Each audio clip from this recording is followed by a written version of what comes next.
Oh, yes, we did have some good times in the boneyard, yes, we did. But I don't want to give the wrong impression. It was not all fun and games, you see. There were difficult times. Well, winter, for instance. Ground would freeze up hard as a rock. You couldn't scrape an inch or two off, let alone 5 or 6 feet. That meant that the school had to do with fewer subjects, and this was a situation that was not good. You see, in addition to supplying subjects for their own medical students, Davidge Hall would also supply them to other schools if subjects were in abundance. Now, typically for $50, I would supply the subject. I would pickle it in a keg of rot gut whiskey, and then I would ship it off.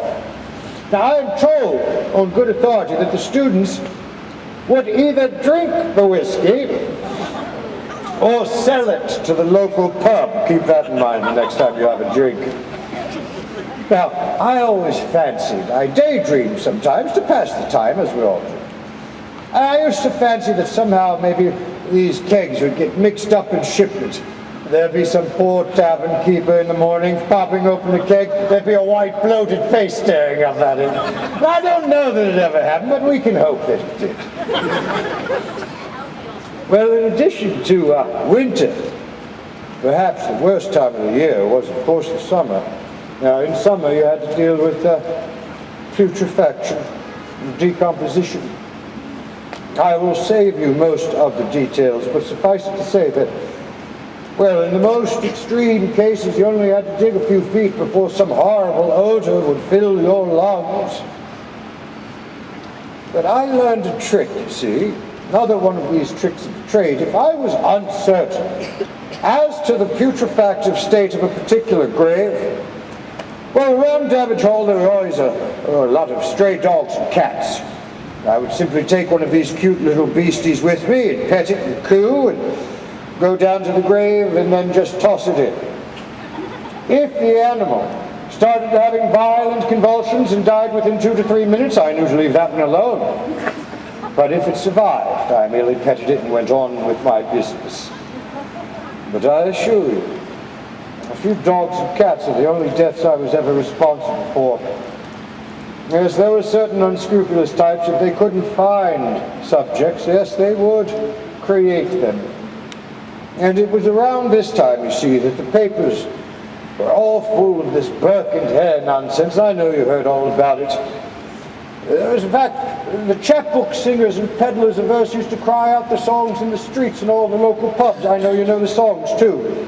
Well, let's sing one together. I'll start. When you remember it, you jump in.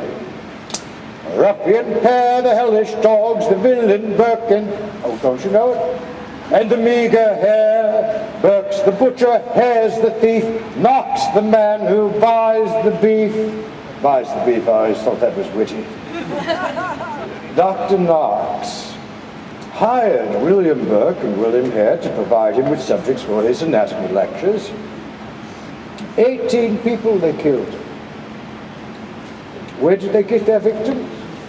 Oh, that was Hare's end. Quite a con man he was, you see. Whenever Hare saw some old beldame deep in drink, oh, how he would cozen her. Oh, good day to you, Madam Tough Spot. Would you like to have more to drink? Come to my house. You shall have quarts to drink. He'd cozen them.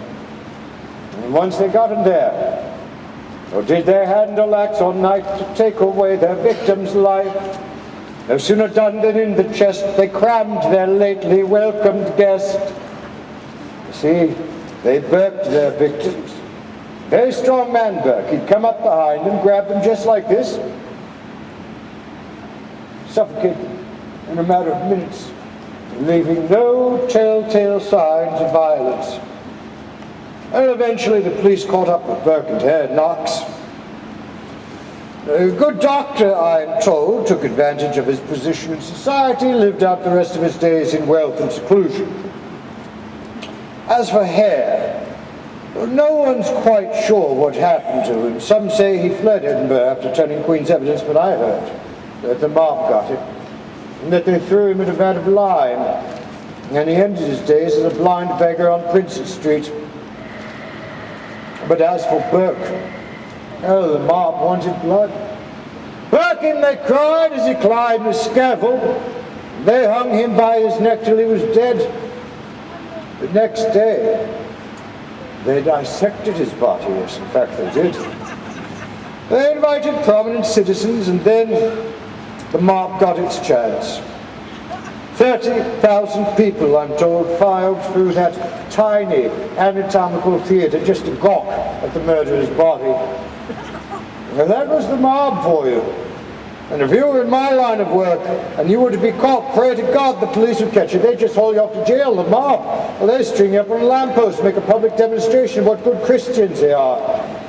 I know. It nearly happened to me. It was, in fact, my last night raid. As I said, the papers here, they were all full of that Burke and Hare nonsense. People thought it was the same thing here. Mobs rioted at Davidge Hall. They even set fire at one point. It did some damage. But after a while, things calmed down, and it seemed safe again to resume nightly raids. Well, I enlisted the services of a young medical student named Walker. Walker and I, we headed out of that secret entrance behind Davidge Hall, right here again, old Westminster Burying Grounds. We were looking for a crypt, and we had no trouble finding it. But as soon as we had lifted the front casement off of that crypt, we heard a voice say, "I saw something over here." Then we heard other voices and footsteps. We knew that was the mob. We knew we had no choice but to climb inside that crypt, close up the front casement, extinguish our lanterns, and wait. And that's exactly what we did. Oh, the mob knew that we were somewhere in this boneyard. And they were going around to all of the crypts and mausoleums, shining their fish oil lanterns through the vents, trying to find us. Well, the night wore on. My limbs became terribly cramped. I couldn't move, you see. Fear of causing sound, giving away our location. Well, Walker fared much worse. That poor lad suffered from what they now tell me they call claustrophobia. Well, without a word to me, he suddenly leapt up, he pushed open that front casement, he ran right out of the vault. I had to follow. There we were, standing in the cool night air. We immediately heard someone say, "There they go!" We knew, Walker and I, we knew that our only hope was to scale the wall, you see, jump down to Green Street, make it back to Davidge Hall. But upon landing in the street, Walker, he twisted his ankle. My first impulse was to help him, was to throw him over my shoulder, as I'd done with so many corpses in the past, but already I could feel the rocks whizzing past my ears. And I turned to him, and for all my days I will never forget the look on his face as he yelled at me, "Run, Frank! Save yourself!" To my eternal shame, that is exactly what I did. I only looked back once. I saw them dragging Walker up to the corner where they later hung him. Several men still followed me, so I knew I had to get back to Davidge Hall, but as soon as I went in, I revealed the location of that secret entrance. My pursuers followed. And once inside the hall, I began screaming my fool head off, but the hall was empty, save for a few partially dissected cadavers to offer me any assistance. And so I decided to join them. And I leapt onto a dissecting table, I pulled a blood-stained cloth over my head, and I held my breath as one rioter after another ran past me. At some point in the evening, the police cleared out those rioters. But because of my ordeal, I was bone weary. I fell asleep. And I slept soundly. I slept so soundly, in fact, that I did not hear the students arrive in the morning and take their seats for their anatomy lecture.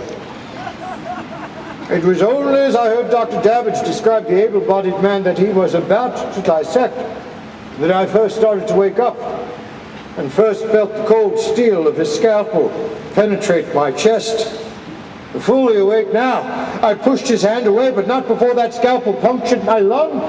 I could feel air escaping from my body, and I began to shake. Now, I shook for so long, so violently, that it took me many minutes indeed, to realize that it was just Dr. Smith shaking me, waking me from a nightmare.